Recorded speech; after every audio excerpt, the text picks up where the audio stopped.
الفنان أحمد زاهر كتب كتاب بنته النهاردة الفنانة ليلى أحمد زاهر، ولبست فستان قمة في الروعة وفي الشياكة زي ما انتوا شايفين، بالرغم ان كتير من الناس علقوا على الفستان وقالوا انه غير مناسب. لكن انتوا شايفين ايه؟ لو انتوا شايفين انه غير مناسب اكتبولي في الكومنتات، لكن لو على رأيي انا اديها 10/10 من شياكة وحلاوة الفستان، ومناسب جدا لكتب الكتاب. أحمد زاهر وهو بيكتب كتاب بنته ما كانش قادر يتمالك نفسه ودموعه غلبته، والشيخ كل شوية يطبطب عليه ويهديه ويعيد تاني ويقول الكلام. ألف ألف مبروك لليلى أحمد زاهر، وألف ألف مبروك للفنان أحمد زاهر، وألف مبروك لعم العروسة إيهاب زاهر. خلق لكم من أنفسكم أزواجا لتسكنوا إليها وجعل بينكم مودة ورحمة إن في ذلك لآيات لقوم يتفكرون. وأشهد أن سيدنا محمدا عبد الله ورسوله وصفيه من خيرة خلقه وحبيبه.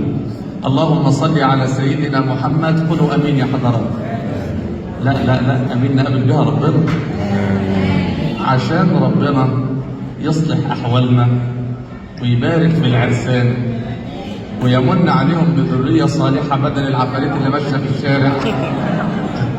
يبقى لازم نصلي عليه، وعشان يبقى الزواج ده زواج مبارك ونتاج مبارك برضه لازم نصلي عليه، وعشان ربنا يحنن قلب مراتك عليك برضه لازم تصلي عليه.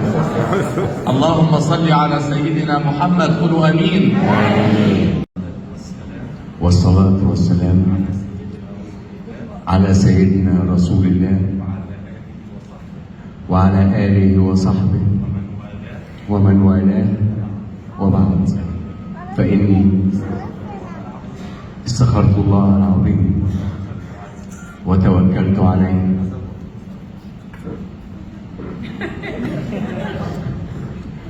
وزوجتك موكلتي وكريمتي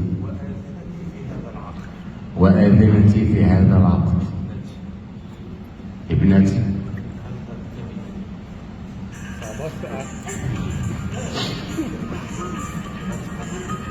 فلذة به الآنسة ليلى حبيبتي، ليلى أحمد زاهر البكر الرشيد المسلمة. زوجتها لك يا هشام